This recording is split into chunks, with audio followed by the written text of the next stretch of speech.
ये कोरा वगैरह पे जितने तुम्हें रिव्यूज मिलेंगे ना इस टाइप के कि भाई प्लेसमेंट नहीं है, उस बंदे से पूछो कि भाई तेरे ही बैच में इस आदमी का हुआ है ना 10 लाख का, उसका कैसे हो गया? या फिर और किसी का थोड़ा कम हुआ है एवरेज प्लेसमेंट पे 7 लाख का, उसका कैसे हो गया? देखो तुम में से बहुत सारे लोगों का एडमिशन हो गया है, उसके लिए बहुत सारी बधाइयां, बहुत खुश हूं मैं भी तुम्हारे लिए, तुम्हारी आने वाली जर्नी के लिए। वो सारी बातें ठीक है, लेकिन अभी तुम्हें थोड़ी सी नेगेटिविटी मिलेगी कि भाई कोरा पे कहीं रिव्यूज पढ़ लिए कि ये क्या है, ये नेगेटिव है, यहाँ पे प्लेसमेंट नहीं है, ये नहीं है, वो नहीं है। उसके बाद तुम रिग्रेट में ना जाओ कि ऐसे कोरा पे 2-4 रिव्यूज पढ़ने के और थोड़े इधर तुम्हारे रिश्तेदार फूफा मामा चाचा कुछ बोल दें, तुम नेगेटिव ना हो। तुम्हारे मोटिवेशन के लिए मैं कुछ चीजें क्लियर कर देता हूँ किस टाइप के लोग रिग्रेट में जाते हैं यहाँ आने के बाद। इसमें 2-3 कैटेगरीज होती है, उन पे बात कर लेते हैं। के लिए अभी अनजाना, तेरे लिए मैं क्या, सागर पर कदम पड़ेगी ये जो बदन, चले वहाँ जहाँ ले जाए,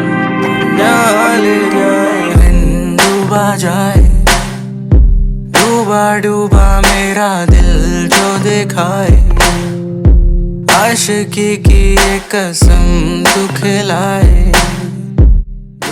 अब देखो जो पहली कैटेगरी होती है ना बच्चों की, वो होती है कि तुम किसी कॉम्पिटिटिव एग्जाम के लिए ऑलरेडी प्रिपेयर कर रहे थे। फॉर एग्जांपल इंजीनियरिंग में आ रहे हो तो जेई मेंस के लिए प्रिपेयर कर रहे थे, पर तुम्हारी अच्छी रैंक नहीं आई और दूसरे कॉलेजेस ढूंढ रहे थे, उनके तुमने कॉम्पिटिटिव एग्जाम्स दिए बट वहां पे तुम्हारा हुआ नहीं, फिर तुम यहाँ आए हो। अब उन बच्चों को मेजोरिटी 90% को एक वो चीज मन में रहती है कि मेरा वहां नहीं हुआ है तो मैं यहाँ मेहनत करूँ, यहाँ से जितना बेस्ट है वो लेके निकलूँ। वो आलतू फालतू की चीजों में ज्यादा दिमाग लगाते नहीं है, अपना जो काम करने आए हैं उनके क्लियर है पर्पस, वो करते हैं, वो निकल जाते हैं सही, उनके साथ कोई दिक्कत नहीं। 90% के साथ तो नहीं है जितना मैं जानता हूँ, बाकी 10% को हो जाती है आने वाले टाइम में आगे, वो थोड़ा भटक जाते हैं, डाइवर्ट हो जाते हैं। सबके साथ ये केस होता है कि भाई वहां पे इतनी मेहनत कर ली, रिजल्ट नहीं मिला, फिर यहाँ है, यहाँ फ्रीडम मिल गई, यहाँ एकदम ही कि हाँ तो यही है दुनिया, वो भटक जाते हैं, उनकी एक लीला अलग है। पर दूसरा जो केस है ना, जो बच्चे ऑलरेडी एवरेज होते हैं, जिनको पता ही होता है कि मुझे प्राइवेट कॉलेज में ही जाना है, अब आपके पास पैसा भी है, उतना भी नहीं है लेकिन है थोड़ा बहुत ठीक ठाक, बट होता क्या है ना, इवेंचुअली जब 4 साल बाद वो निकलते हैं, लोग ये नहीं समझते कि कॉलेज की जिंदगी सिर्फ 4 साल की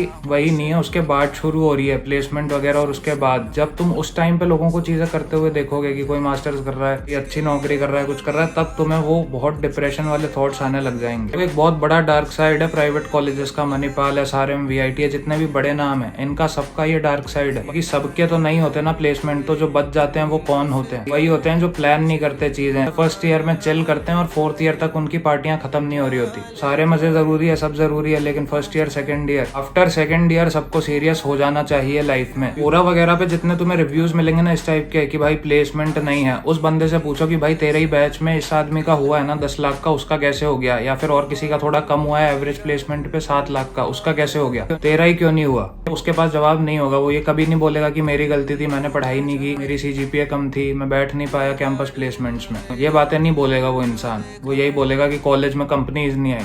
कॉलेज में कंपनीज आती हैं सिर्फ इंजीनियरिंग के लिए नहीं, जो एकदम नॉन इंजीनियरिंग कोर्सेज हैं जिनमें स्कोप भी नहीं होता प्लेसमेंट का, उनमें भी आती हैं। तो तुम ये बहाना नहीं दे सकते कि यहाँ पे कंपनीज नहीं है, तुम्हें अपॉर्चुनिटी नहीं मिली, तुम्हें एम्बियंस नहीं मिला, एनवायरनमेंट नहीं मिला, ये बोलो कि तुमने मेहनत नहीं की। और एक वो कहावत है ना कि जो आदमी आलसी होता है लेकिन चाहता बहुत कुछ है, वो सबसे बड़ा रिग्रेट में मरता है फ्यूचर में। और मेजोरिटी मणिपाल में दिक्कत ये है, मैं बता रहा हूँ बहुत रियलिटी, लोग आलसी हो जाते हैं, उल्टी सीधी चीजों में पड़ जाते हैं, और उसके बाद जब 4 साल बाद निकलते हैं ना, वो हॉस्टल लाइफ जब छूटती है, माँ बाप पैसे भरने बंद कर देते हैं, तब उन्हें रियलाइज होता है कि भाई रिग्रेट है, अब क्या करूं जिंदगी में, अब आगे कुछ मिल भी नहीं रहा, ना सीजीपीए आई, ना अच्छी कंपनीज में बैठ पाए, ना प्लेसमेंट मिला, कुछ भी नहीं हुआ, मास्टर्स के लिए अप्लाई कर रहे हैं, सीजीपीए नहीं है, तो वो बहुत बड़ा रिग्रेट है भाई, उससे बच के रहना। तो वापस बोल रहा हूँ ये बात, लाइबिलिटीज के साथ मत घूमना, आलसी मत होना, तुम्हें बहुत चीजें फ्री में मिलेंगी यहाँ पे अच्छी अच्छी। अब आपसे हमेशा तमीज से बात करना भाई, ये सब गलतियां मत करना कि हाँ अभी मैं बिजी हूँ, ये हूँ वो हूँ, वही भर रहे हैं तुम्हारी सारी चीजें। उनसे रूडली कभी बात मत करना, ऐसे लोगों से बहुत दूर रहना जो रेस्पेक्ट नहीं करते हैं, जिन्हें ग्रेटिट्यूड नहीं है, क्योंकि तुम्हें एक बार एनवायरनमेंट देख के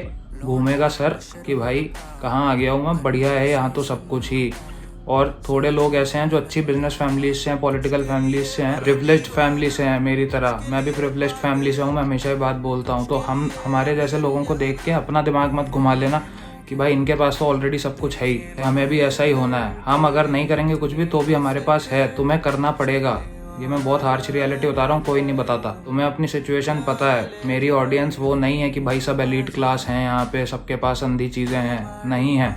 तो नहीं है तो भटकना मत। जिसके पास है उसको इवेंचुअली 2-3 साल बाद कदर होनी शुरू हो जाती है, क्योंकि उसको अल्टीमेटली अपने बिजनेस पे भी ध्यान देना है ना, तो वो अपनी लाइफ को लेके सीरियसली हो जाएगा, तुम रह जाओगे उसके चक्कर में। ये मैं बताना चाहता था भाई, हमेशा ध्यान रहना, रिग्रेट में मत रहना। इस टाइप के लोगों को बहुत रिग्रेट रहता है आगे कॉलेज से निकल के, मैं बहुत जानता हूँ। अभी भी फोन आते हैं मेरे पास लोगों के, भाई नौकरी लगवा दे, ये करवा दे, वो करवा दे, वो बहुत रिग्रेट में। तो इनसे दूर रहना, ऐसे सर्कल से दूर रहना। तुम लाइबिलिटीज के साथ घूमोगे तो खुद भी एक लाइबिलिटी बन जाओगे। इससे बढ़िया है अकेले घूमो, अपना जो करना है करो, पढ़ाई करो। एक बात और बता देता हूँ, ढंग का प्लेसमेंट उन लोगों का कभी नहीं होता जो हमेशा ही बात पूछते हैं कि क्या यहाँ पे प्लेसमेंट है, क्या मेरा हो जाएगा, क्या यहाँ पे ये है वो है। उनका नहीं होता। जिसका होता है वो ये सवाल नहीं पूछता, वो मेहनत करता है। इसी के साथ stay safe, stay happy, peace out. मिलते हैं फिर किसी दिन, फिर किसी वीडियो में। बाय। आशिकी की ये कसम तू खिलाए, डूबा डूबा मेरा दिल।